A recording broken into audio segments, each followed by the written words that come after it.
Bueno, comenzamos el proyecto Arte Activo. Estamos en en el mes de marzo. Sabéis que en febrero fue la Feria de Arte Contemporáneo, a finales de febrero, y todos los años, durante los últimos 10 años, estamos en el 10º aniversario del proyecto Arte Activo, pues hemos utilizado el mes de febrero, finales de febrero, principios de marzo, para hablar un poco de las piezas que aparecen en Arco Madrid. Esta vez, como veis, es toda una excepción. Estamos en una época en la que todo lo que está ocurriendo es nuevo y, por lo tanto, esta conferencia también tiene un formato nuevo. Voy a intentar ser más breve de lo habitual también para dar un poco mayor facilidad para subir este vídeo. Y, y lo primero que voy a hacer es explicaros en qué consiste este proyecto Arte Activo para aquellos que no lo conozcan. Bueno, el proyecto Arte Activo es un programa de divulgación de las artes plásticas y de las artes visuales que llevamos ya 10 cursos. Estamos, como decía antes, en el 10º aniversario, 10 cursos llevándolo a cabo. Y tiene dos partes. Esta vez haremos una solo, pero tiene dos partes. Una vez al mes tenemos una charla, conferencia, coloquio, debate sobre algún tema relacionado con las artes plásticas y la historia del arte. Y al día siguiente, casi siempre es el último viernes de mes, y al día siguiente sábado, pues llevamos a cabo un taller relacionado con el tema tratado el día anterior, o una visita a exposición, a museo que tenga que ver con lo tratado. Como veis ahí, está dirigido a todas aquellas personas interesadas en el ámbito de las artes plásticas. Interesadas significa simplemente ser curioso, no hace falta ser un experto. Si eres un experto, fantástico. Pero si simplemente intentamos acercar el mundo del arte a todo aquel interesado e intentar utilizar un lenguaje lo más claro posible. Y por supuesto tenéis un correo electrónico ahí de la Delegación de Cultura de Getafe, por si queréis recibir información. Pues ahí viene el nombre del responsable de la difusión de todos estos temas. Y vamos a empezar hablando de arte contemporáneo. Lo primero, lo fundamental en Arco Madrid es saber dónde estamos. Estamos en una feria de arte contemporáneo. Cuando hablo de una feria de arte contemporáneo, tenemos que adentrarnos en ella no con la percepción que puedes tener cuando vas a un museo. Cuando vas a un museo, todo lo que ocurre dentro de las paredes del museo, todas las piezas que están expuestas, ya sean obras escultóricas, ya sean cuadros, fotografías, performance, lo que queráis, todo lo que ocurre dentro de un museo, ha pasado una serie de filtros. Ha pasado los filtros fundamentales de la historia del arte, de la sociología, de la filosofía, de la influencia en nuestro desarrollo cultural. Sin embargo, en una feria de arte, además de arte contemporáneo, lo que está ocurriendo es que lo que está expuesto pertenece al mundo del mercado, pertenece al mundo del coleccionismo y de los galeristas, además contemporáneos. Es decir, los galeristas van a hacer un esfuerzo por proponer a sus artistas, van a hacer un esfuerzo de todos los ámbitos, organizativo y económico, para poder representar a artistas en esta feria. Y, por supuesto, estos artistas han pasado otro tipo de filtro que no es el de la historia del arte, sino el del arte emergente y el arte contemporáneo. Todos los artistas que están dentro de esta feria, de ninguno de ellos podemos vaticinar si van a ser el Rembrandt del siglo XXI. No lo sabemos. No lo sabemos. Hay alguna parte de lo que se cataloga como arte contemporáneo en estas ferias que pertenece a lo que podríamos llamar clásicos contemporáneos. Es decir, claro, veremos, hay piezas de Pablo Picasso, hay piezas de Dalí. Bueno, pues estos artistas ya pertenecen a los libros de historia, pero en la mayor totalidad de todo de lo que aparece, pues estamos dentro del terreno de que podríamos llamar incluso arte emergente. Entonces, la única persona capacitada para juzgar si esto es realmente válido o no es válido es el espectador.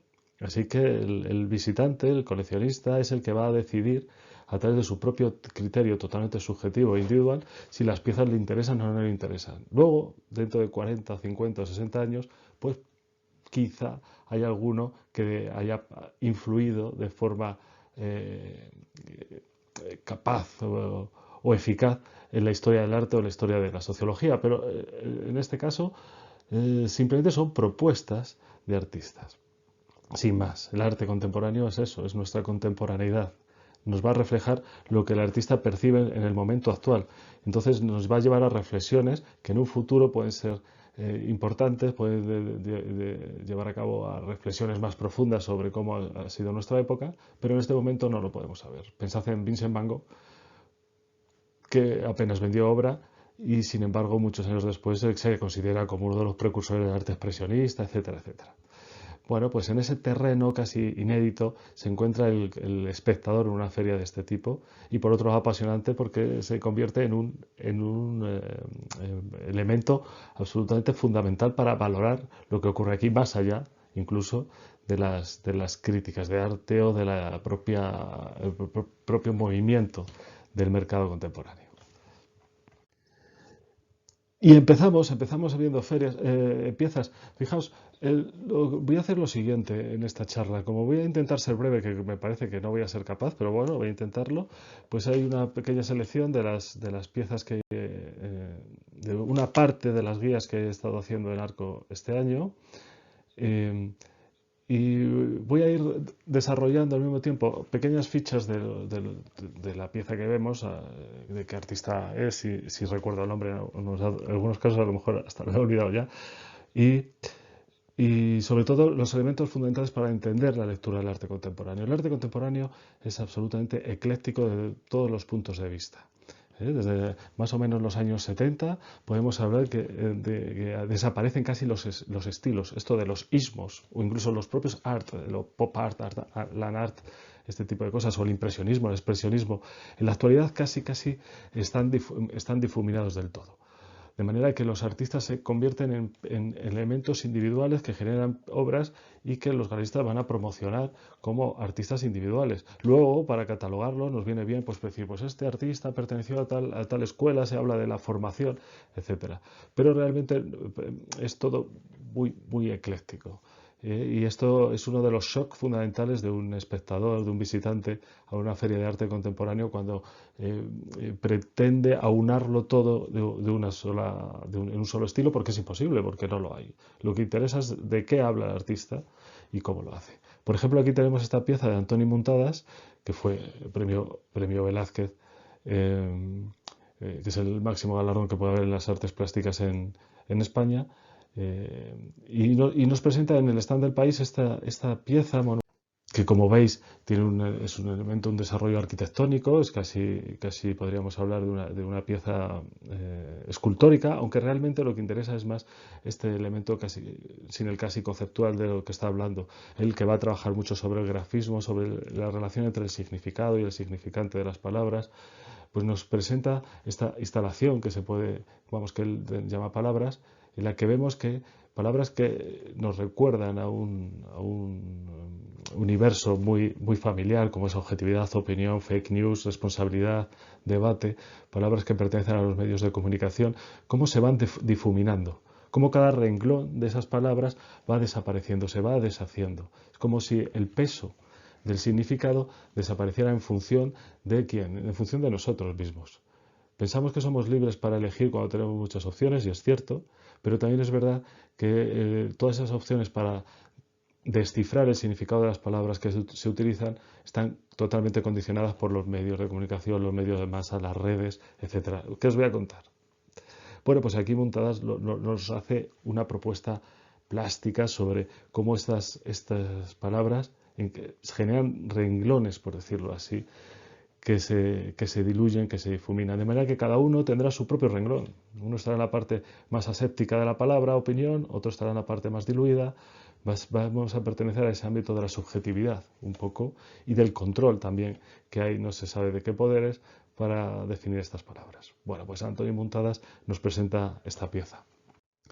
Como vemos, sigo avanzando y como veis doy un salto de paso de un artista veterano como Antoni Muntadas a otro también veterano como David Hockney. Este es el stand de Taschen, de la editorial, que presentaba el libro, catálogo de toda la obra de Taschen, de David Hockney, que es uno de los grandes.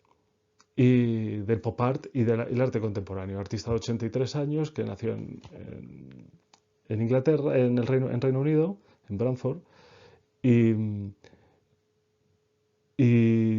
tiene todo este desarrollo cromático relacionado con arte pop. Él es un artista pop. Es que iba a comentar que vive en California desde hace muchísimo tiempo, pero bueno, no es nada más que anecdótico. Lo que interesa es cómo este artista de 83 años utiliza en estas serigrafiadas que tenemos aquí en el stand de Taschen, pues un lenguaje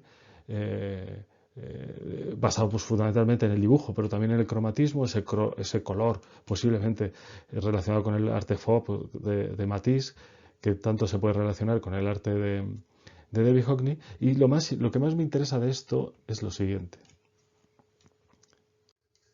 Fijaos, todos estos dibujos, realmente Hockney, que es un gran técnico del arte, además también desde el punto de vista de la teoría, pero también fundamentalmente de la práctica, pues todos estos dibujos tienen este elemento fundamental que es el desarrollo de la técnica de la acuarela, quizá, ¿no? O rotuladores, no sabemos muy bien qué es. Pero, sin embargo, él que domina el acrílico, la pintura al óleo, el grabado, el dibujo, fundamentalmente es un artista dibujante, con toda la relación que tiene sobre Pablo Picasso, pues aquí vemos que es un artista que usa el iPad.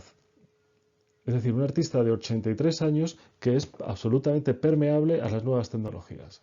Él por su edad podría decir, bueno, pues ya todo esto está más que lo tengo ya superado, yo con mis pinceles y con mi caballete que sigue utilizando, pues tengo más que suficiente. Sin embargo, es absolutamente joven en el sentido de adaptarse a las nuevas tecnologías. Entonces, utiliza aplicaciones de tabletas digitales para seguir trabajando sus elementos de bodegón, etcétera. En el Guggenheim hace unos años hubo una retrospectiva de toda su obra y era muy interesante ver esa transición desde la pintura y el dibujo más tradicional. Incluso él es un artista que le encanta trabajar a plein air, al aire libre, y trabajar todos los paisajes británicos in situ, y hacer su traducción en el lenguaje pop.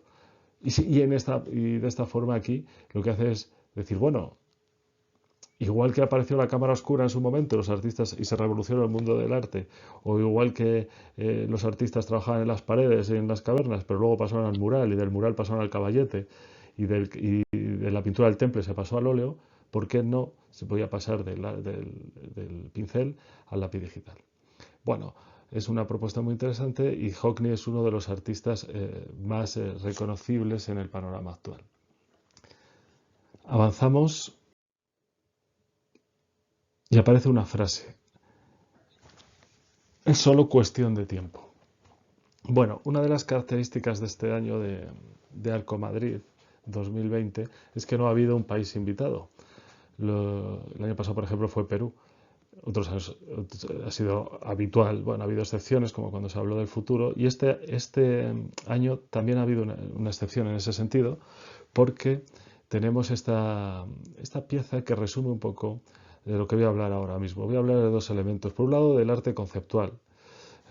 El arte conceptual, que podríamos decir que de los años 60, cuando Sol Lewitt habla de la importancia de la idea por encima de la cuestión técnica, es decir, artesanal, los artistas conceptuales van a abandonar.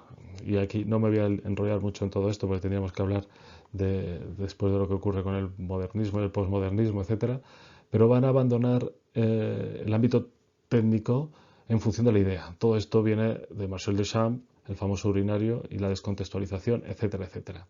Dicen, ¿hasta qué punto es necesario ser un buen técnico o dominar bien las técnicas si no tienes ideas? ¿O qué importante es la idea por encima de la técnica?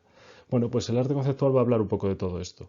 Pero fundamentalmente me interesa la obra de Félix González Torres, porque va a ser el punto de partida para el stand, es solo cuestión de tiempo, de Arco Madrid, donde 16 artistas van a hablar con su lenguaje plástico, fundamentalmente dentro del terreno del arte conceptual, van a hablar de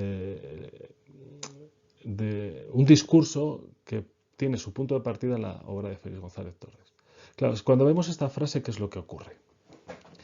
Bueno, pues esta frase, su origen la tuvo el artista cubano Félix González Torres en Hamburgo, la coloca en lo que llamaron sábanas enormes, bueno, no eran sábanas, eran pancartas como estas.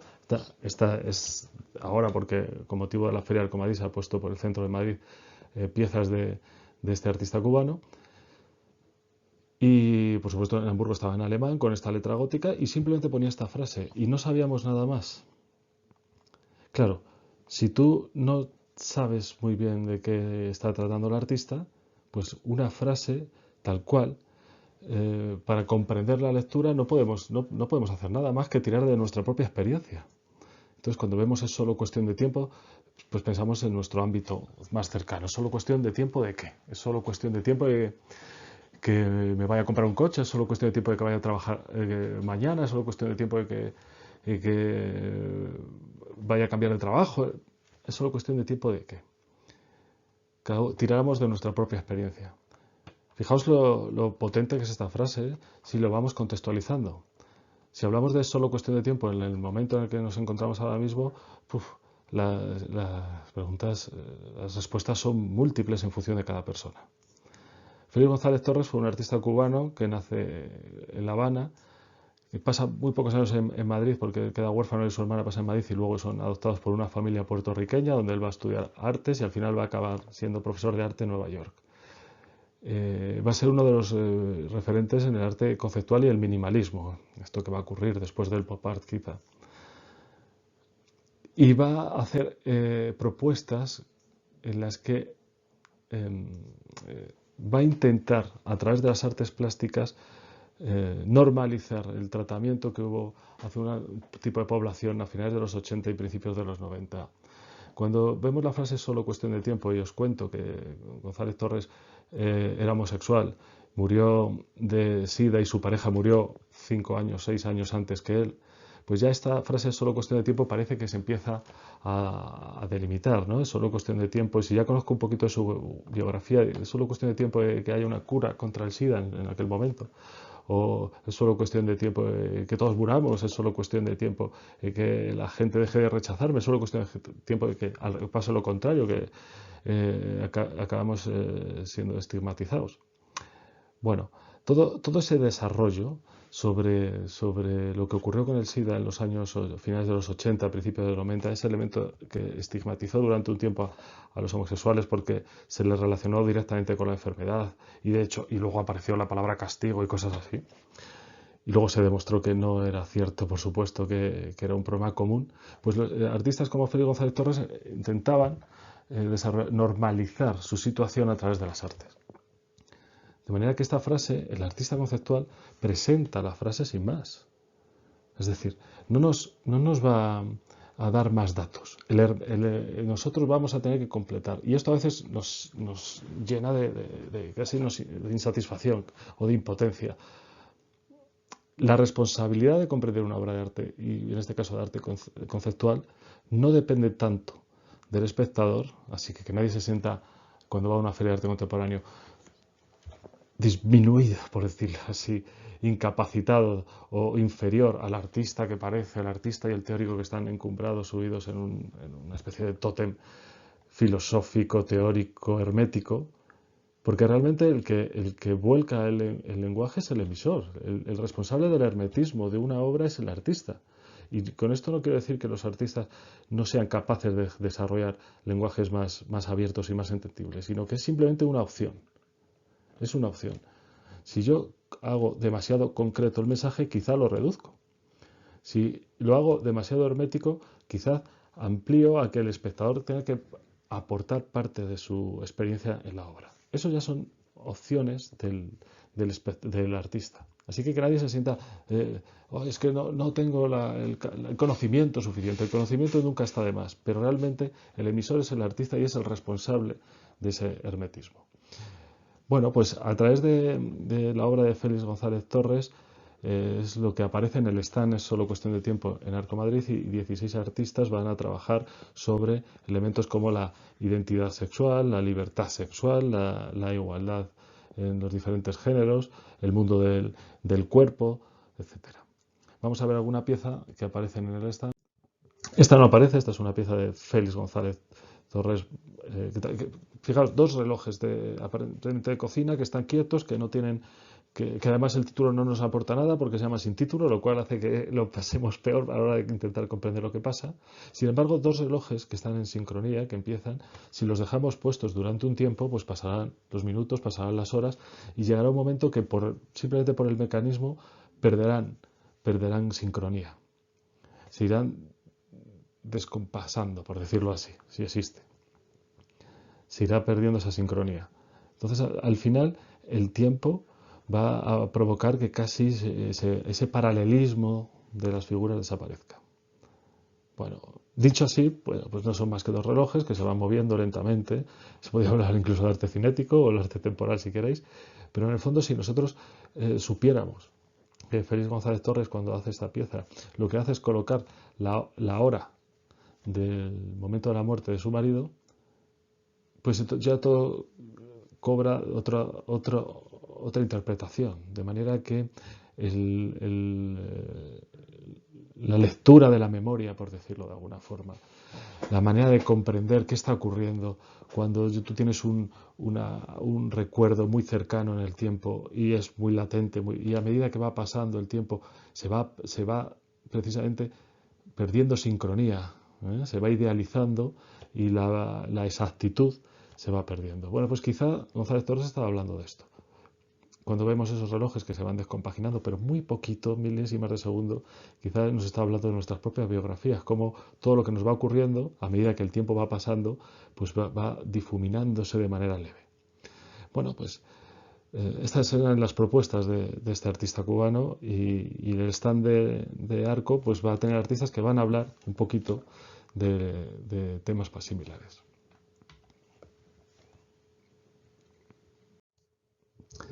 Por ejemplo, hablábamos antes de la identidad y del problema de estigmatización a finales de los años 80 y principios de los 90. Esta especie de herramienta que está clavada a la pared, que es como una especie de silla con dos palos como si se pudiesen elevar, como si fuese casi un paso de Semana Santa, pertenece a Pepe Espaliu. Claro, cuando vemos esto, si no tenemos más datos, nos tenemos que dejar llevar por nuestra lectura del lenguaje compositivo. Es decir, bueno, pues es una pieza escultórica aparentemente elegante, en el sentido de que las formas están suavizadas, están minimalizadas, es muy sencilla de leer. El color negro, además es suspendida un poco en el aire, ¿no? Elevada, pues da esa sensación casi mística de la pieza. Bueno, pues puede ser una propuesta así, si nos detenemos a hacer una lectura, que nos puede parecer menos trascendente y no hacer caso. En el fondo esta pieza es un resultado de algo muy típico en el arte contemporáneo, que es el arte performativo, las performances. En el que el arte en acción, lo que va a ocurrir, la obra en sí, es lo que ocurre durante el tiempo que se ejecuta.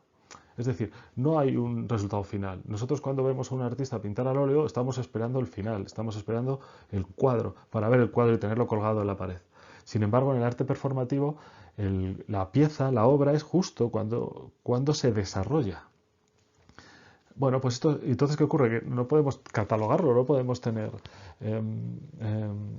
resultados expuestos. Entonces los artistas, a través del vídeo, la fotografía, en este caso los elementos escultóricos, pues dejan un resultado de un acto performativo. Pepe Espaliu, que es un artista cordobés que se forma en Barcelona fundamentalmente y que va en los años 80, va a desarrollar este arte performativo y luego con sus consecuencias en el arte plástico propiamente dicho, como puede ser el escultórico, la fotografía, la instalación, etcétera, pues nos presenta esta pieza que pertenece a la performance carrying. Y esto es importante para relacionarlo con Félix González Torres, porque como sabemos, Félix González Torres estaba hablando de la identidad sexual y de la libertad y de la igualdad, mejor dicho, independientemente de tus problemas de salud, iba a decir en el fondo, pero también de tu identidad sexual. Él en el año 92 lleva a cabo un acto performativo en el que le llevan en volandas a la sillita a la reina, por decirlo de esa forma, casi como si fuese una procesión de personas, desde el Ministerio de Cultura de Madrid hasta el Museo de Arte Reina Sofía, Centro de Arte Reina Sofía. Y bueno, pues además las personas que le llevan en ese momento son gente que pertenece al ámbito de la cultura de finales de los 80, principios de los 90, más representativo, ¿no? Pues estaba Alaska, estaba gente de la movida, aunque la movida estaba justo bajando de intensidad, pero bueno, gente de la movida, estaba la ministra de Cultura, estaba la mujer de Felipe González, que le ayudaron, le llevaron en volanda sin que llegase a tocar el suelo en ningún momento en ese trayecto del Ministerio de Cultura al Museo de Reina Sofía. Claro, si yo os digo que Pepe Espaliu en ese momento está enfermo de SIDA, entonces todo hace que sea más trascendente. Más trascendente me refiero a que realmente el mensaje era reivindicar al enfermo de SIDA como una persona tan normal como el resto. Y para eso se utilizan a personas que se pueden identificar muy bien en el ámbito cultural. De esta forma se le da notoriedad a un problema que se convirtió en un problema común y se pretende que no se estigmatice. Bueno, pues este acto performativo, Spaliu después llevó a cabo varias piezas que hacen juego de esta especie de elemento, casi de trono, que se va a alzar sobre los hombros de las figuras para recordar y para dar testimonio plástico de aquel momento reivindicativo. Como veis, la relación con Félix González Torres es bastante evidente, sobre todo a través del problema del SIDA.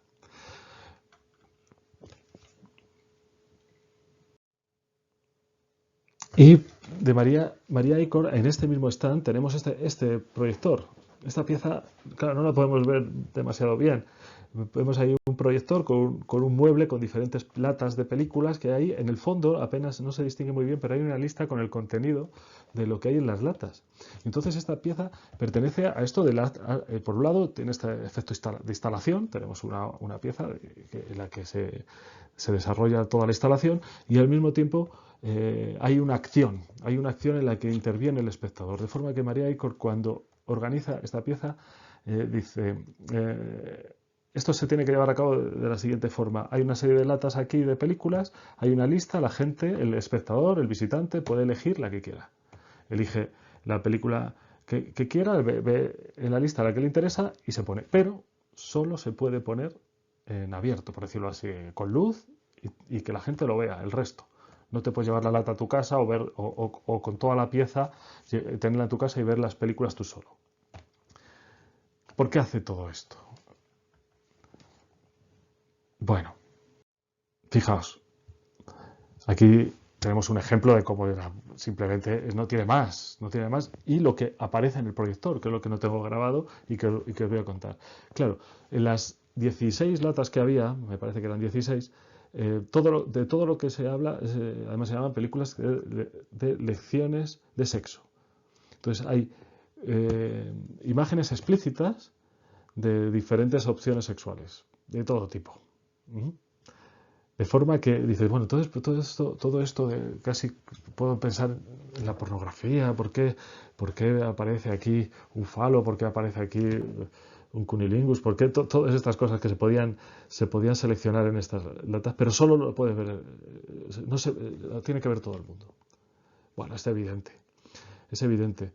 Lo que está haciendo es realmente decir, muy bien, tú puedes elegir, pero claro, si eliges y lo ve todo el mundo, te quedas en evidencia. No quiero decir que sea malo, simplemente haces evidente una curiosidad, un gusto, un estilo, lo que tú quieras. Pero si todos los demás lo pueden ver, al final deja de ser algo oculto, deja de ser algo oscuro, deja de ser algo que se estigmatice, se normaliza. Entonces ella quiere llevarnos a la reflexión de que si la libertad sexual fuese más comunicativa, la gente contase sus opciones sin ningún pudor, sin ningún problema, pues posiblemente no hubiera esos problemas de estigmatización de los que nos habla, por ejemplo, Félix González Torres. Bueno, pues esta es la pieza. Era muy curioso en Arco ver cómo mucha gente atendía a la explicación, nadie se atrevía a elegir ninguna lata, pero cuando veían que algún otro visitante elegía, todo el mundo se esperaba a ver qué había puesto. Era una curiosidad, es así.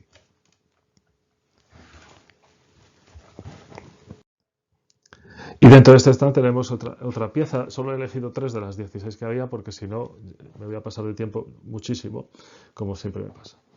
Estas manos de Glenn Lyon, ¿verdad? El artista afroamericano que nació en el Bronx en 1960, creo recordar, y nos presenta esta pieza.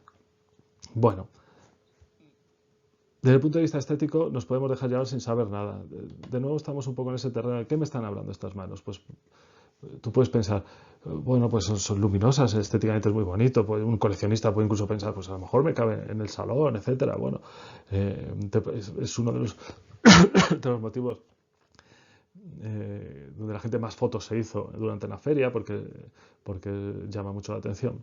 Luego, si hablamos de Glenn Langan como un artista que va a trabajar fundamentalmente en su lenguaje sobre los problemas de integración que hay en sociedades deprimidas, como puede ser el tercer mundo, claro, ya de repente estas manos que a lo mejor saludan, pues a lo mejor ya están pidiendo ayuda o quizás están pidiendo clemencia.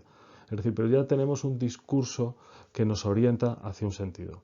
Esas manos luminosas, este poema sobre el tercer mundo del que habla Glenn Langan cuando desarrolla esta pieza. Bueno, pues otra de las propuestas. ¿Veis cómo en el arte conceptual hemos visto un resultado performativo, hemos visto fotografía, hemos visto proyección, estamos viendo una instalación con neones? Es arte conceptual, pero al mismo tiempo es arte contemporáneo, es decir, todos estos estilos diferentes van a aparecer representados en el arte contemporáneo.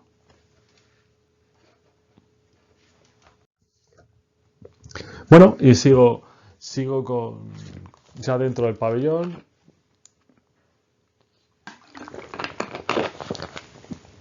Estamos con la Galería Marlborough. Bueno, como estamos en arte contemporáneo, tenemos que tener muy claro algo fundamental, que es cómo el espectador puede ser coleccionista. Ya es coleccionista cuando se interesa por arte, el problema es poder adquirirlo, ¿verdad? Entonces, la forma de coleccionar arte tiene dos vertientes, legítimas las dos. Una es conseguir que tu dinero crezca, es decir, bueno, pues hago una inversión, compro arte y espero a que ese arte haya subido de valor y a lo mejor en un futuro pues hago que mi dinero haya crecido. Bueno, pues eso es fantástico. De manera que, bueno, pues hay galerías que tienen artistas que ya están totalmente insertados en el mercado del arte contemporáneo, de forma que, por decirlo así, es una inversión segura. Para los expertos en economía sabrán que una inversión segura tiene un problema, que fundamentalmente es más cara. Pero bueno, sin embargo, las inversiones de máximo riesgo serán más baratas, pero a lo mejor no consigues esa rentabilidad. Bueno, eso sería el mercado casi del arte, casi desde el punto de vista de la inversión, ¿verdad? La otra sería la de la teoría del amor. La teoría del amor es simplemente que te mueves por la feria de arte con la cantidad de piezas que hay y descubres que hay piezas una pieza, una obra que te enamoras de ella. Entonces, si tienes la suerte de tener la capacidad adquisitiva, el dinero suficiente para comprarla, pues la compras y ya la tienes y ya es tuya. Y la disfrutas. Si no, pues lo que haces es que te interesas por el artista, te interesas por la obra, te interesas por cómo le ha ido en un futuro, si ha ganado concursos, si se ha tirado por un balcón, es decir, bueno, te interesas un poco de su vida, te entristeces mucho si le va mal, te alegras si gana premios, bueno, eso es así, pero eso es consumir arte también, ¿eh? No podemos hablar de coleccionismo puro en el sentido de que no hay una transacción económica, pero sí que te interesas. Claro, si conjugas las dos, es fantástico. Es decir, si eres un coleccionista que usa la teoría del amor y al mismo tiempo inviertes en ello, pues es fantástico, porque el juego no puede ser más satisfactorio, por decirlo así. Bueno, digo todo esto porque estoy en la Galería Marlborough y claro, los artistas que hay aquí son muy reconocibles y muy famosos. Ese tríptico que tenéis ahí detrás de esa mujer, pues pertenece a Antonio López. Antonio López García, ya sabéis, el pintor de Tomelloso que trabaja fundamentalmente arte contemporáneo, este lenguaje cercano al hiperrealismo, por decirlo así, que ha tenido tanto éxito con sus representaciones de la Gran Vía, etcétera, con esos elementos casi melancólicos, pues aparece en Marlborough, que lleva colaborando con Marlborough muchísimos años, y aparece con este tríptico en su galería. Claro, tríptico que se vendió, creo que incluso antes de comenzar la feria, fijaos. Fijaos en su lenguaje. ¿Veis cómo, a pesar de ese avance en la galería, Si avanzamos en la galería, como veis, pues tenemos otro artista muy reconocible, Juan Genovés. Estamos hablando además de artistas muy veteranos. Fijaos que he hablado de Antonio Muntadas, que quizás sea el más joven de todos, el David Hockney con 83, Antonio López que tiene también 82-83, Juan Genovés que está más o menos por ahí, 84-85 por ahí creo que es, ahora no recuerdo exactamente la fecha. Y vemos cómo, y son artistas además infatigables, que siguen trabajando sin parar. Y Juan Genovés lleva años y años en Marlborough con estas propuestas, vendiendo muchísimas piezas y además siendo tan espectacular. Otro de los artistas que dan para selfies, ¿verdad? Que todo el mundo se hace fotos al lado de sus obras, porque es espectacular. Este Juan Genovés, última época, por decirlo así, que varía por completo la forma de representación de su lenguaje.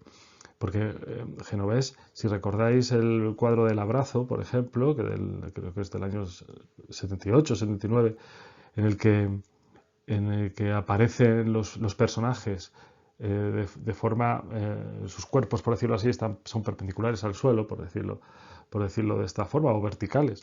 De manera que nosotros parece que estamos incluidos en la escena. Está hablando de un momento histórico. Además utiliza un lenguaje monocromático. Dándole una carga casi documental a la pieza. Estábamos en una época de la famosa transición en la que todos los acontecimientos que estaban pasando tenían muchísimo peso en la sociedad actual española. Sin embargo, en esta última época, Antonio López de pronto se va a un punto de vista, por decirlo así, más estético, habla también del ser humano, pero ya como masa, no como elemento individual. Ser humano que se mueve casi como si fuese observado por nosotros de forma cenital, de forma exterior, como si mirásemos con un microscopio y con una técnica que es espectacular y que la gente se fascina al verla. ¿Veis cómo esos pegotes de pintura con esos trazos difuminados que parece carboncillo dan esa sensación de trampantojo, como si perfectamente estuviesen en la parte inferior de nuestra mirada y generando todas estas piezas? Fijaos en esta forma de trabajar actual de Juan Genovés, o la que comentaba anteriormente, con el cuadro del abrazo, donde nosotros parece que somos partícipes de la escena, sin embargo en los anteriores estamos observando la escena desde la parte exterior. Bueno, sigo avanzando y entramos en el tema del eclecticismo. Por ejemplo, Cruz Díaz, pues uno de los grandes maestros del arte op art, el arte óptico o incluso el arte cinético, dependiendo si se llegan a mover las piezas. Las formas se mueven en nuestro cerebro, ¿verdad? Bueno, en la galería de Michel-Genet y en Callón y en muchas galerías aparecen obras de Cruz Díaz, donde va a hacer este juego de comparación de los colores primarios y secundarios, los colores complementarios y muchas veces las figuras geométricas más sencillas pero reiteradas, de manera que va a dar esa sensación visual de movimiento y casi a veces de desequilibrio propio, porque la obra es absolutamente equilibrada. Bueno, pues Cruz Díaz aparece, por supuesto. Bueno, pues seguimos en este caso tenemos a Calder en la Galería Leandro Navarro. Antes hablábamos de del arte clásico contemporáneo, es decir, de esos artistas que pertenecen más o menos a nuestra época, aunque ya ha pasado un tiempo, pero ya ha pasado este filtro de los museos que comentábamos al principio. Bueno, Calder es uno de ellos, Dalí aparece, Pablo Picasso. Entonces, en estas piezas, por supuesto, los precios son muchísimo más elevados que en el resto. Este Calder estaba en torno a 1.800.000 euros, y con todo no era la pieza más cara de la feria. En principio se pensaba que sí, pero apareció este Pablo Picasso, eh, este retrato de Jacqueline Roque, que estaba tasado en 6 millones de dólares. ¿Por qué vale tanto una pieza de arte? En este caso es evidente que la vinculación entre el precio y el valor de la obra, pues cuando hablamos de grandes maestros muchas veces se puede hasta justificar. Pero sí es cierto que cuando te llevas una pieza de un artista como Pablo Picasso, te estás llevando uno de las obras del artista más importante del siglo XX, que ha influenciado en la historia del arte, ha influenciado en la sociología. Creo que hay un coche que se llama Picasso, ¿verdad? Eh, Además de eso, pertenece al movimiento cubista, que es una nueva forma que genera un punto de inflexión en la historia del arte, es decir, es una obra que pertenece además al cubismo sintético, expresionista, en que Pablo Picasso ya desarrolla todo su lenguaje posterior al Guernica, y además es de un artista que ya no existe.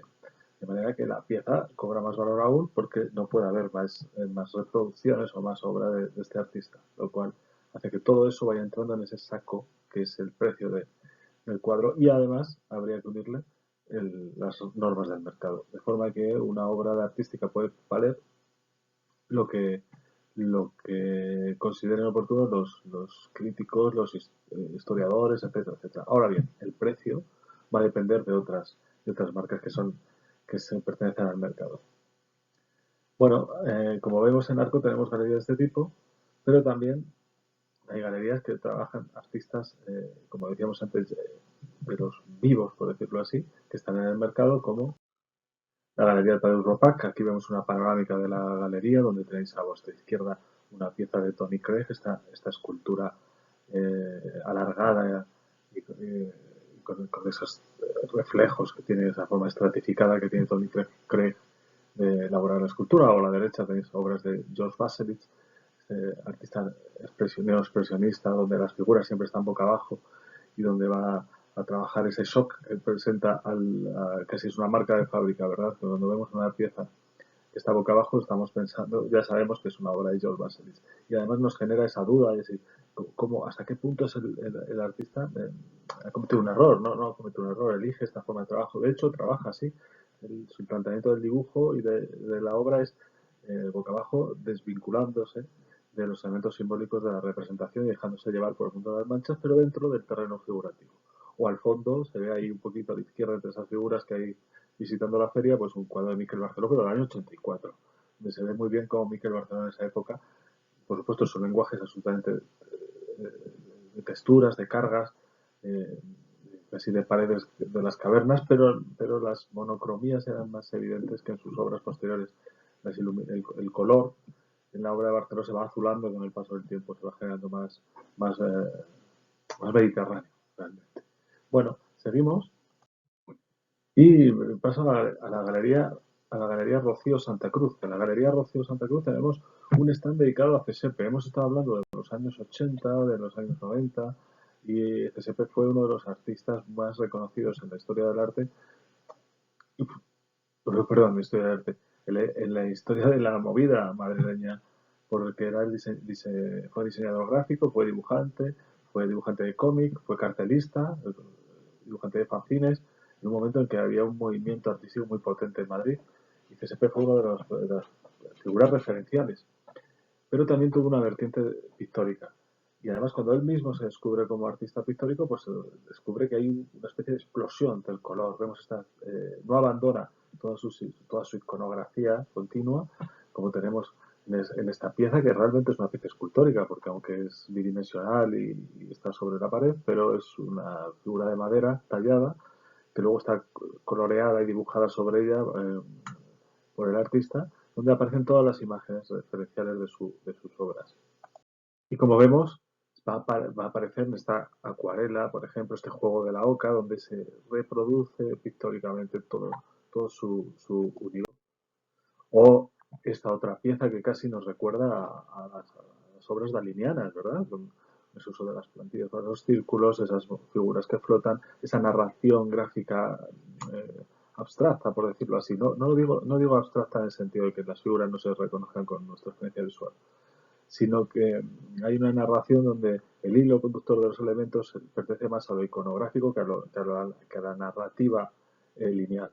Bueno, CSP, que es uno de los artistas referenciales del panorama madrileño de los años 80, pues va a aparecer en un stand representado en esta galería. Y como curiosidad, estas tres fotografías, creo que son del año 83 o año 84, que son de Ukalele, otra de las artistas de la movida madrileña, sigue vigente su obra, por supuesto, pero que ella se hizo muy famosa por estas fotografías que retocaba con la acuarela. Y es curiosa esta historia porque cuando se entera Ukalele que la galería Rocío Santa Cruz, la galería, va a dedicar un stand, pues habla con la galerista y le dice que tiene varias fotos del año 83, 84, hechas por ella de CSP, en las que no había intervenido. Sabéis que Ukalele tiene como característica trabajar, sobre todo en el principio de sus fotografías, pues de acuarellarlas o utilizar las anilinas para conseguir que hubiera color.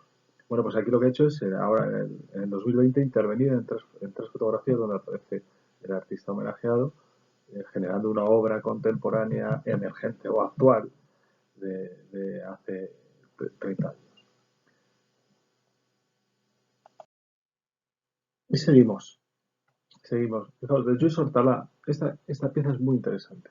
Es un pasillo de un museo, pues es la zona de la National Gallery que está dedicada, la sala que está dedicada a la pintura española, en la que vemos que todo lo que aparece en la pieza nos recuerda un museo, pero falta quizá lo más importante, ¿verdad? Que son los cuadros.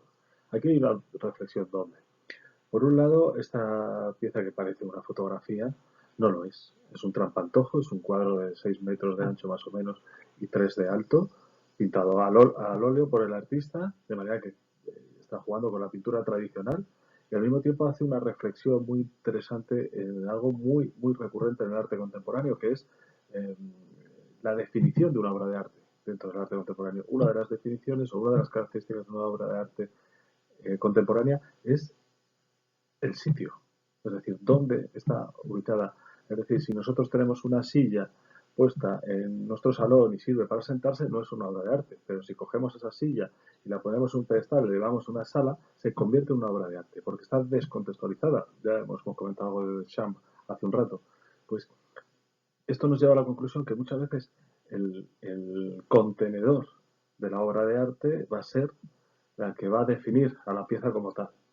Insisto, no quiere decir que una obra de arte sea una obra maestra, pero sí que lo podemos catalogar como una obra que está, o una pieza que está desarrollada o preparada o diseñada o pensada por el artista para generar en el espectador un problema o un cuestionamiento de lo que sea.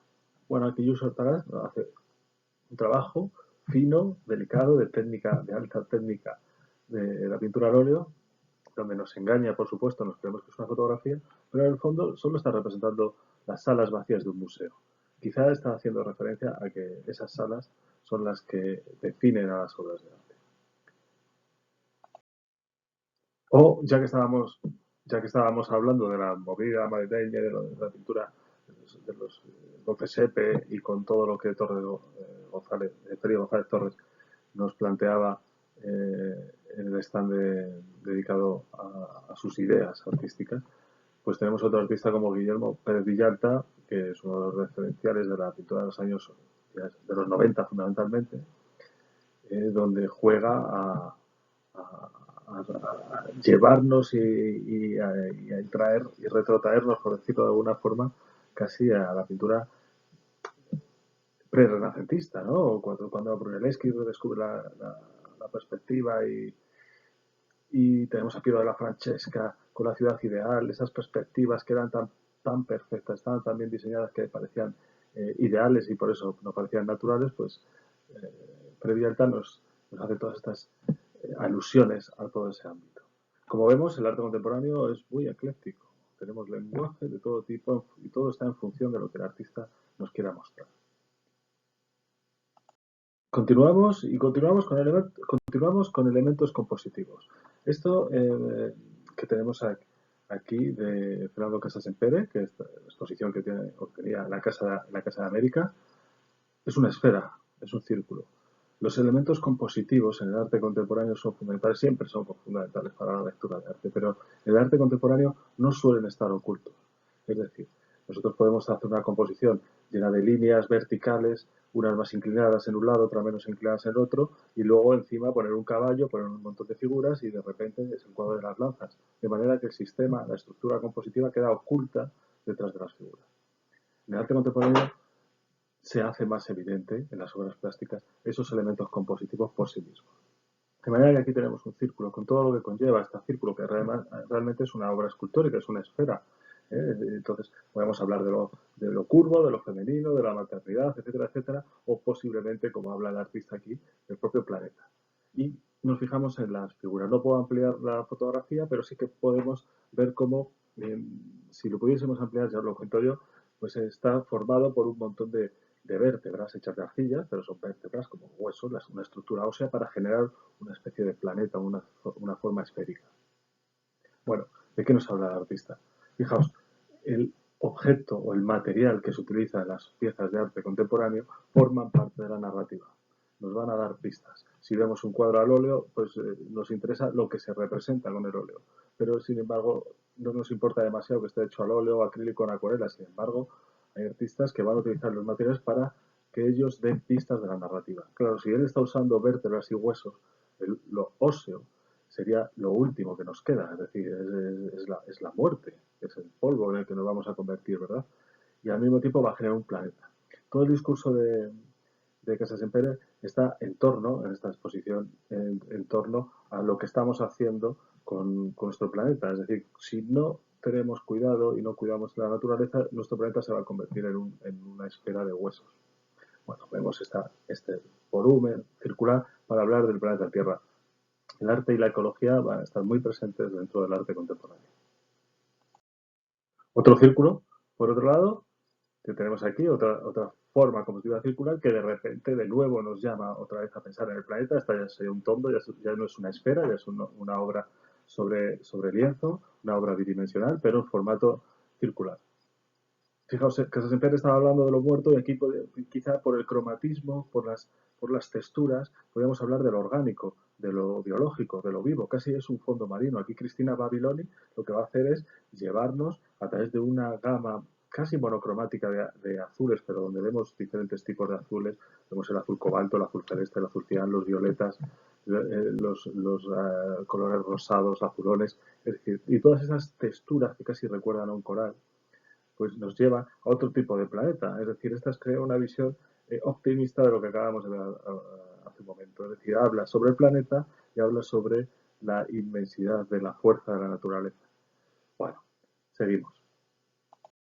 Y llegamos a otro círculo, ¿verdad? Otro círculo. Como veis ahí, de nuevo aparece la esfera y aquí, más evidente, aparece que es el planeta, ¿verdad? Esta es una de las artistas más importantes del arte contemporáneo, Mona Hatoum, artista que nace en Beirut y que por la guerra del Líbano tiene que, bueno, ella está en Reino Unido con su familia cuando se cadena todo el movimiento bélico y va a hacer muchísimas referencias sobre las fronteras, sobre la inmigración. Aquí en este juego de neones aparece el planeta Tierra con todas sus fronteras. Ella considera que las fronteras son dibujos realmente diseñados por personas que a veces son ajenas a lo que ocurre dentro de esos contornos que se delimitan. De forma que cuando nos presenta este mundo circular, por supuesto, como lo que acabamos de ver ahora, pero en este caso donde se entremezclan al ser transparente o hueco las fronteras, se generan nuevas formas de países, ¿lo veis? Y a través del neón, si vemos el neón rojo, además, la iluminación roja nos invita a pensar en lo artificial, ¿verdad? Y dentro de lo artificial, la luz nocturna, y dentro de la luz nocturna, quizás la luz que puede vincularse un poco más a un ámbito más soterrado, más perdido, incluso casi más delincuente. Bueno, pues vemos cómo con tres círculos, con tres formas circulares diferentes, hemos visto un artista que va a trabajar sobre la ecología y cómo la estamos tratando, otro artista sobre la fuerza, lo orgánico y la naturaleza, y otro artista como Mona Hatoum que va a trabajar más sobre las fronteras, sobre lo social, sobre lo político. Bueno, vemos ahí que se ve un poquito más claro cómo es esta pieza de Mona Hatoum. Esto no pertenece a Arco, sino para que se viera un poquito mejor. Bueno, seguimos hablando y hablábamos de lo orgánico y de lo artificial, por decirlo así, con respecto a los neones, y tenemos aquí una pieza monumental de Chillida, este granito, donde se va a contrarrestar o se va a contraponer esos dos elementos tan importantes, ¿no? Que es lo orgánico, a través de la arruga, por decirlo así, que genera la piedra, que genera el granito, y a través de las zonas artificiales que se aparecen dentro de lo pulido, o de la geometría básica que aparece en la pieza. Este juego de contraposiciones entre dos figuras orgánicas y hace que todo parezca muy pesado y al mismo tiempo ligero por la elegancia de las formas. Aquí lo más importante realmente es esa contraposición entre la monumentalidad de la pieza y la gracilidad casi de la fragilidad que genera la geometría, el elemento arquitectónico. sobre todo los espacios libres. Cuando hablamos de Chillida hablamos de los espacios libres. No quiero olvidarme aquí mencionar las cajas metafísicas de Oteiza, que quizás sean el origen de todo esto. Pero el espacio libre que genera una forma geométrica es tan importante como el propio retorcimiento de los materiales. Bueno, estas intervenciones que hace Chillida en un espacio van a ser elementos fundamentales para comprender qué es esto de la escultura contemporánea. Como vemos aquí, otro punto de vista de la misma pieza, y continuamos con una de las artistas que más va a aparecer en los últimos años en arte, en la Feria de Arte Contemporáneo, que es Ángela de la Cruz. Ángela de la Cruz, que es una artista santanderina, que fue finalista del premio Turner hace unos años y que va a cuestionar el soporte pictórico. Sus lienzos van a estar, van a superar al bastidor en algunos casos, van a ser más grandes, va a jugar con colores planos, va a, como digo, a cuestionar las normas tradicionales de la pintura y va a dejar que esa pintura se vaya expandiendo por el espacio. Fijaos en esta otra pieza. Lo veis, ¿verdad? Hay un sentido arquitectónico y al mismo tiempo tenemos un sentido en el que hay un juego de hasta qué punto la pieza es correcta, porque estamos acostumbrados a ver los cuadros de otra forma. Pero, ¿qué pasa? Si se deforma en el traslado de una pieza, tú estás un mes o 2 meses o un año trabajando en una obra de arte y llega la empresa de mudanzas que lo va a llevar a la galería y lo mete dentro de la galería y la pieza se suelta y se golpea, todo ese año se ha perdido, ese proceso creativo se ha perdido o realmente se ha generado una obra que va a interactuar con tu propio proceso creativo. Bueno, es una lectura sin más, pero generalmente el shock que generan estas obras, aparte del impacto estético que tienen, es realmente considerable. Bueno, en la Galería Gilgad de Alvear hemos visto a Ángela Cruz hace un momento y ahora vemos obras de José Pedro Croft. Bueno, José Pedro Croft, como veis, va a trabajar también un poco ese cuestionamiento de lo que sería la pintura o la escultura. Aquí tenemos un elemento escultórico o casi una instalación, ¿no? Que, como dice el artista, para disfrutar la pieza completa, pues hay que rodearla, no hay que atravesarla por el centro, porque pues se podría generar un accidente, pero sí hay que rodearla. ¿Qué significa? Estas piezas, gracias al cromatismo que tienen, parecen muy livianas, pero realmente son planchas de hierro que están colocadas de forma precisa para que no se muevan, para que no se caigan. Entonces, el cuestionamiento es hasta qué punto es una escultura o hasta qué punto el color, el cromatismo, la pintura tienen tanta influencia como el propio aspecto escultórico. Incluso los propios dibujos, que aquí no tengo para presentar de José Pedro Croft, según el artista se deben tratar no como dibujos, sino como esculturas, porque él lo que hace es representar casi a modo de trampantojo elementos matéricos, materiales, como si fuesen escultóricos en formas bidimensionales. Y con esta pieza arquitectónica, o mejor dicho, escultórica, bueno, pues se acerca justo a lo contrario, ¿no? Es más un sentido pictórico de un elemento escultórico. Como veis, la pieza es aparentemente frágil a pesar que son planchas de hierro.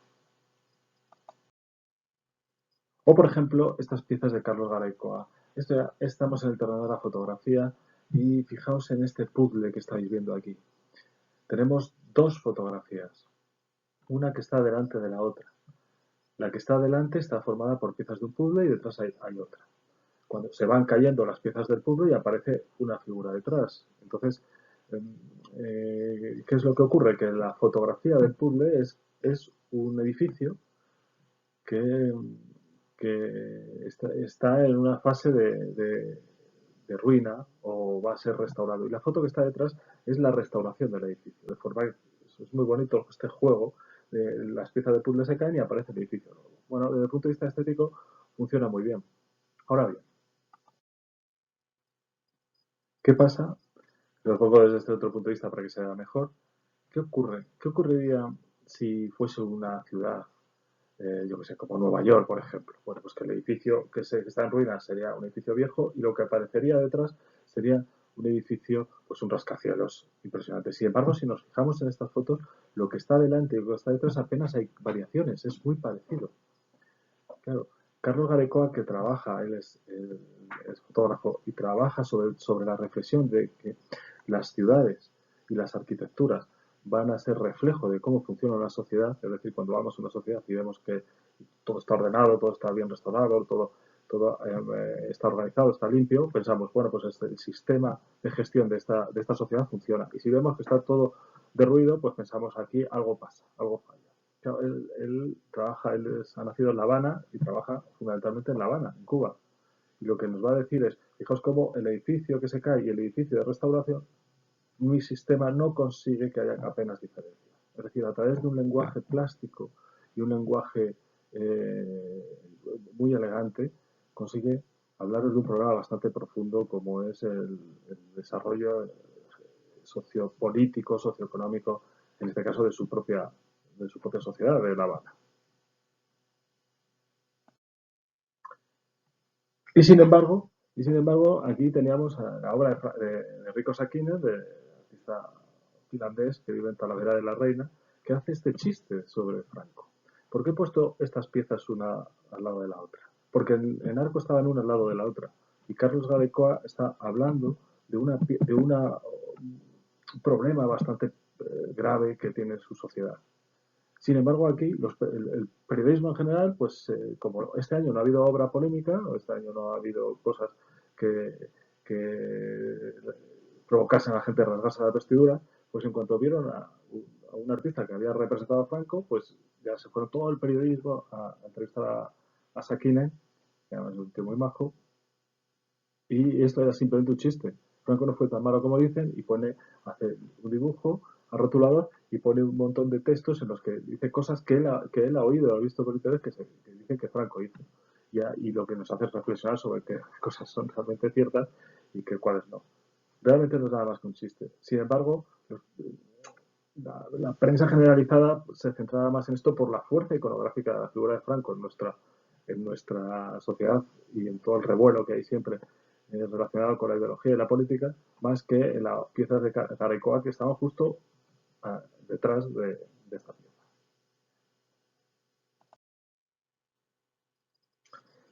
Y continúo con uno de los grandes del arte contemporáneo, Ai Weiwei. Ai Weiwei, que artista chino, que por supuesto creo, ya no reside en China, de hecho ha tenido muchos problemas con el gobierno chino de todo tipo. Estuvo arrestado, fue golpeado una vez, hicieron una investigación, una inspección de Hacienda brutal buscándole las cosquillas, porque o sea, su obra se ha dedicado fundamentalmente a denunciar cómo se saltan los derechos humanos en China. En este caso, en estas piezas que tenemos en la Galería Frostbloom, hace un juego entre la cultura ancestral china a través de la representación de figuras del horóscopo chino, los animales del horóscopo chino, pero hechas con elementos lúdicos de la cultura contemporánea, como son las piezas de Lego. Bueno, pues este juego casi pop de Ai Weiwei, pues lo hemos tenido expuesto este año en la feria. Bueno, veis ahí cómo estaba este zodiaco de Ai Weiwei expuesto. Bueno, y aquí tenemos uno de los proyectos de Arco que lleva varios años llevándose a cabo, que es el proyecto Diálogos, donde se presentan 10 galerías con 20 artistas en total, dos artistas en cada galería, y se establece un diálogo, ya sea narrativo, plástico, generacional, etcétera, entre ambos artistas representados por una galería. En este caso tenemos la Galería Instituto Visión, galería colombiana, que trae a dos artistas, a Noemí Pérez y a Óscar Burillo. Trabajan fundamentalmente, el nexo podría ser desde el punto de vista visual o desde el punto de vista estético, sería un poco el uso del dibujo, el uso del grafismo, el uso de la monocromía. Veis este dibujo a carboncillo sobre tela de Noemí Pérez. Y luego también hay otro trasfondo en cuanto a la narración de las piezas. ¿Veis esto, que es esta pieza que pertenece a un proyecto que se llama Panorama Catatumbo, que lleva a cabo Noemí Pérez, que es una representación de diferentes dibujos de una zona minera que es fronteriza entre Venezuela y Colombia, que como vemos es absolutamente exuberante en cuanto a la naturaleza, estas hojas enormes, estos bosques, etcétera, trabajados con claroscuro, con una gran definición. Y luego cuando nos acercamos a la pieza, pues descubrimos dibujos sin claroscuro que parecen casi transparentes, pues de gente que vive en esa zona de este panorama Catatumbo. Gente que vive que pertenece fundamentalmente al mundo de las guerrillas, las FARC, el narcotráfico, etcétera. De manera que aquí Noemí hace esa reflexión entre la subveniencia de la naturaleza y cómo al mismo tiempo sirve de cobijo o de guarida, o a veces es explotada por diferentes sistemas sociales paralelos a lo convencional o cercanos a lo ilegal, ¿verdad? Bueno, por eso, por un lado tenemos eso. Por otra parte, tenemos, por otra parte, tenemos las piezas de Óscar Murillo. Fijaos, es grafismo, es dibujo, es formato pequeño como contraste con las piezas de formato grande de Noemí Pérez. Óscar Murillo, que es colombiano, y lo que va a hacer es transferir sobre soportes pues diferentes situaciones, noticias, sucesos, acontecimientos políticos, sobre todo sucesos y elementos graves de la sociedad colombiana, y él lo que va a hacer es negarlos a través del dibujo, lo tacha, lo araña, lo raspa, lo rompe, por decirlo así, lo niega, y repite, como veis ahí, por ejemplo, la palabra low, la palabra ley, es decir, una especie de denuncia y al mismo tiempo solicitud o petición de que la ley aparezca y solucione todos estos problemas. Como veis, a través del dibujo, en este caso, pues estos dos artistas generan esa conexión en la que usan diferentes ritmos estéticos, pero relacionados con la misma técnica, pero sí están hablando de problemas sociales absolutamente contemporáneos de su entorno.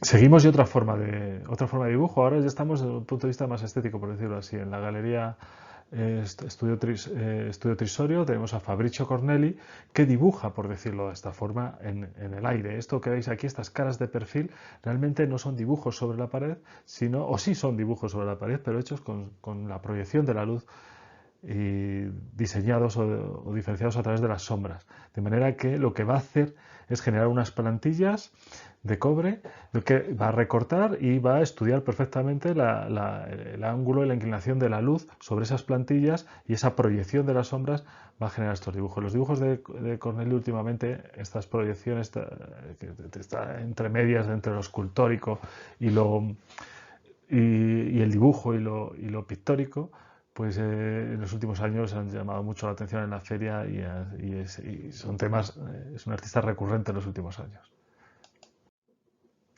O en la Galería Elvira González, pues tendríamos un montón de artistas que destacar: Miquel Barceló, Larry Bell, Mapplethorpe, Chema Amador, muchísimos, Calder también. Pero me quedo con esta pieza de Olafur Eliasson, que tiene una antológica, una retrospectiva en el Museo Guggenheim actualmente, y cómo Olafur va a trabajar fundamentalmente con la interacción de la luz sobre los objetos y estos efectos tan espectaculares que van a dar. Eso es un efecto estético, es una forma de alterar el espacio desde el punto de vista escultórico, y además una forma de que el espectador, como va a ocurrir de manera muy repetida en el arte contemporáneo, sea partícipe de la obra, de forma que según nos movamos alrededor de este caleidoscopio octogonal, pues vamos a percibir diferentes sensaciones. Fijaos, por ejemplo, en este caleidoscopio que aparece de manera escultórica, cómo realmente la pieza en sí es lo de menos, lo que interesa es la interacción con ella. Fijaos.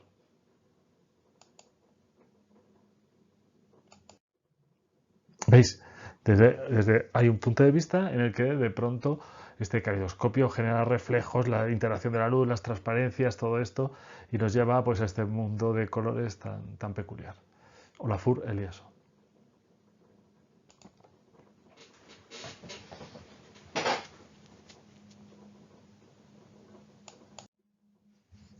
Bueno, avanzamos y me voy a la Galería Lelón con Kiki Smith. Kiki Smith es una artista mujer, por supuesto, que me lleva mucho al tema de hacer esta reflexión sobre la figura de la mujer en el arte contemporáneo. Voy a intentar ser breve para no alargarme demasiado, pero el arte contemporáneo occidental va a ser un soporte fundamentalmente desde los años finales de los 70, mediados de los 70, donde la mujer va a poder reivindicar su figura como persona sufriente a través de la historia de la humanidad. Desde prácticamente siempre la figura de mujer ha sido negada y torcida para describir cómo ha sido nuestra historia. Bueno, pues la mujer cuando ha podido ha tenido este soporte y es ahora para hablar de su figura y reivindicarse. Tenemos artistas como Elena Almeida, Esther Ferrer, Marina Abramovich, bueno, hay un montón de artistas, Yanida Savil, bueno, un montón de artistas que van a trabajar sobre la reflexión de lo que representa la mujer en la sociología contemporánea y lo que ha ocurrido con ella durante tantos años. Alicia Framis, por ejemplo, me viene también a la cabeza, y Kiki Smith. Kiki Smith va a hacer estos dibujos con un sentido ancestral, casi místico o religioso, donde vemos esos dibujos que parecen casi cavernarios por la simplificación que tiene en las anatomías, y al mismo tiempo pues esa mujer, esa Eva con la serpiente, donde quien falta realmente es Adán, ¿no? Como si estuviera diciendo, bueno, no es necesario contar la historia con la figura del hombre, ya nos valemos por nosotras mismas.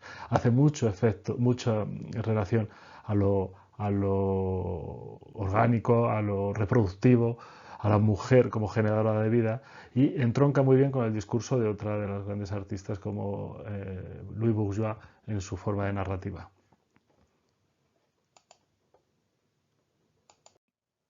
Bueno, y tenemos aquí otra pieza del artista Voluspa Harpa que va a hablar también, artista mujer, pero que va a hablar en estos textos que aparecen aquí que son ilegibles, que parece que hay párrafos, que hay contenidos. Ella trabaja sobre la documentación de la CIA, de los textos desclasificados, en este caso sobre sus intervenciones en Colombia.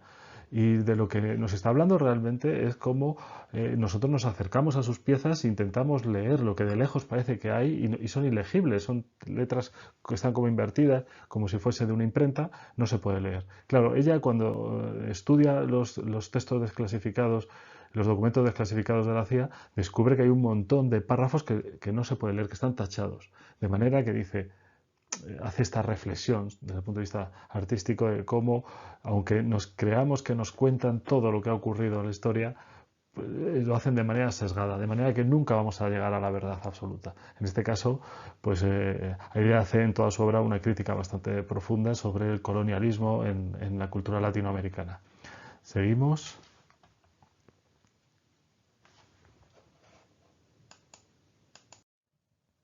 Y continúa en la Galería Lelón, y en este caso pues con un artista que es muy conocido en España, ahora, bueno, entre otras cosas porque es español, pero vamos, sobre todo porque Jaume Plensa tiene una pieza enorme en Colón ahora, que se llama Julia, una cabeza de estas totémicas sobre las que trabaja él. En este caso la Galería Lelón nos trae dos piezas en bronce, absolutamente espectaculares, con esa anamorfosis de las figuras que se deforman para conseguir un efecto ensoñador, porque claro, al estar deformadas y solo poderse ver desde un punto de vista concreto, de manera proporcionada, pues lo que ocurre es que tú das la sensación que cuando te acercas pierdes la sensación de perspectiva. Ese efecto, esa especie de nebulosa que llega un poco a los sueños, hace un poco esa referencia que hace Plensa tan poética sobre la memoria de la infancia, de la adolescencia, ese momento en que el hombre o la mujer pasan de ser niños a ser adultos y que es casi efímero. Entonces él parece que lo recoge en estas piezas y las hace eternas. Bueno, espectacular Jaume Plensa con sus piezas todos los años en la Galería Lelón y en otras muchas, claro. Bueno, en esta pieza tenemos a Alicia Framis, estamos en la Galería Juan Edith Puro, y ¿qué es lo que realmente estamos viendo aquí? Pues como veis, la forma de narrar que tiene Alicia Framis es a través de estos elementos que podemos hablar de escultóricos o de instalación, donde tiene un motor. Aquí no podemos ver el movimiento, creo que no se puede ver, es un vídeo, pero creo que no voy a ser capaz de activarlo para que se mueva y prefiero no tocar nada. Pero estas especies de flotadores que lleva este maniquí, pues se van hinchando y se van deshinchando lentamente, dejándonos ver la figura y tapándola. ¿Realmente de qué nos está hablando? ¿Qué es lo que vemos? Si yo no tengo información, ¿qué es lo que estoy viendo? Pues veo un maniquí, una figura fundamentalmente femenina. Vemos el hombro desde aquí perfectamente, vemos cómo es desde el punto de vista estético, y vemos que poco a poco se va tapando ¿con qué? Con una especie de flotadores. Realmente esos flotadores son airbags de coche, y ya sabemos que los airbags sirven para protegerse de cualquier agresión, de cualquier golpe. Alicia Framis en toda su obra va a hablar de la presión que recibe la figura de la mujer en nuestra contemporaneidad, como de siempre pues ha sido acosada. Y en esta pieza en concreto está hablando del acoso en el trabajo. Entonces esta mujer fundamentalmente femenina tiene que taparse con algo que la proteja, que no solo sirva para vestirse, sino que sirva para protegerse. Entonces queda bastante claro y es bastante eficaz su forma de tratar los elementos para generar una metáfora que nos lleve un poco a discutir sobre el tema o a plantearnos esta situación.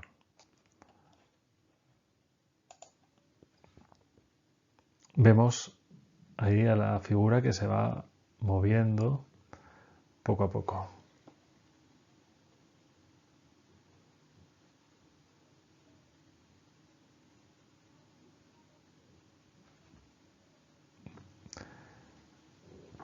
¿Ves, no? Como tiene ese elemento, con esa cadencia tan lenta y tal, pues vamos descubriendo la figura y luego cuando llega a la parte inferior, pues vuelve a subir. Bueno, y continúo, ya estoy acabando este breve repaso. He visto una parte mínima, pero espero que sea significativa de lo que ha sido Arco Madrid, con esta pieza de Daniel García Andújar, este artista que va a trabajar artista conceptual, que va a trabajar sobre elementos relacionados con los medios de comunicación, cómo asumimos todo el mercado a través de las redes digitales, por ejemplo, la relación del hombre y la máquina. Bueno, todos estos elementos tan interesantes y cómo Daniel genera un discurso bastante bien elaborado, muy bien elaborado, muy bien desarrollado y además para generar polémica y reflexión fundamentalmente. Aquí tenemos esta pieza, vemos aquí a la izquierda pues esta frase que hace referencia un poco al ámbito del artista como persona sufriente. A veces los que se dedican, los que nos dedicamos al mundo del arte, a veces, ¿cuántas veces nos han pedido un dibujo con la excusa que no te cuesta nada hacerlo? Por favor, ¿me puedes hacer un dibujo si a ti no te cuesta nada? Y te dan ganas de decir, ¿por qué no me arreglas el grifo si tú eres fontanero? A que no te cuesta nada, ¿verdad? Es que no lo pedimos, sin embargo los artistas siempre estamos pidiendo cosas, ¿verdad? Bueno, pues estas frases que he cogido por internet y que pasa a lienzos de formato grande, tienen una peculiaridad. La peculiaridad es que la obra no la hace Daniel Andújar, no la realiza si la idea, veis que estoy hablando del arte conceptual de nuevo, porque lo que él va a realizar es el algoritmo que está a la derecha, ese cuadro enmarcado con esos textos que aquí no se pueden distinguir, pero que es un algoritmo matemático, que lo que hace es que una máquina sea capaz de escribir esa figura. De manera que Andújar en este caso lo que va a hacer es hacernos reflexionar de cómo las máquinas pueden sustituir al hombre y cómo de hecho está pasando. Esto es algo que nos suena, que nos es familiar. Pues Andújar lo pone totalmente en negro sobre blanco, en este caso, desde el punto de vista artístico, de manera que la idea es lo fundamental desde el punto de vista del arte conceptual. No quiere decir que siempre deba ser así. Cada uno tendrá la opinión que quiera y el gusto que quiera, pero en este caso la idea está por encima de lo que es la técnica. Pero realmente sí hay técnica, porque Andújar ha tenido que elaborar un algoritmo para que la máquina vaya a trabajar. Y una cosa que a mí me pone más nervioso de esta pieza, que me perturba más. Aquí no sé si se llega a distinguir, pero si vemos el original vemos que hay pequeñas en el trazo es un poco tembloroso, no acaba de ser totalmente correcto, hay como pequeños errores. Entonces, cuando el error que es profundamente humano, cuando una máquina comienza a cometer errores, cuando empieza a parecerse a un ser humano. Y esto ya sí que nos puede hacer un poco temblar de lo que puede ser el futuro. Bueno, vemos cómo los artistas contemporáneos lo que van a procurar a través de un lenguaje artístico, un lenguaje plástico, un lenguaje visual y con diferentes y múltiples soportes, es generar una reflexión. A veces nos cuesta llegar a comprender qué nos están contando, pero ese hermetismo, como dije al principio, forma parte de las técnicas discursivas de cada artista. Ellos son los responsables de que nosotros podamos o no comprender las cosas y si no quieren que se comprendan, son eficaces y consiguen que no quieren que se comprendan. Pero nosotros lo que sí podemos hacer es entrar en el juego y procurar generar una lectura de lo que está ocurriendo a través de nuestra propia experiencia y la interacción con la pieza. Ya para terminar, termino con la frase de Félix González Torres, con la que prácticamente casi empezamos. Es solo cuestión de tiempo. Él lo hacía hablando pues, posiblemente del problema del SIDA, y nosotros ahora estamos en una circunstancia que quizá esta frase nos ayude a pensar en lo que está ocurriendo, y esperemos que ciertamente sea solo cuestión de tiempo. Espero que nos veamos pronto, espero que sea de forma presencial, porque como habéis podido ver, yo no soy un experto en este ámbito y me siento un poco extraño hablando de esta forma, pero espero sobre todo que este ratito que acabo de compartir con vosotros os sirva por lo menos para desconectar un poco y para acercarnos fundamentalmente al mundo de las artes plásticas y del arte contemporáneo. Muchas gracias y hasta la próxima.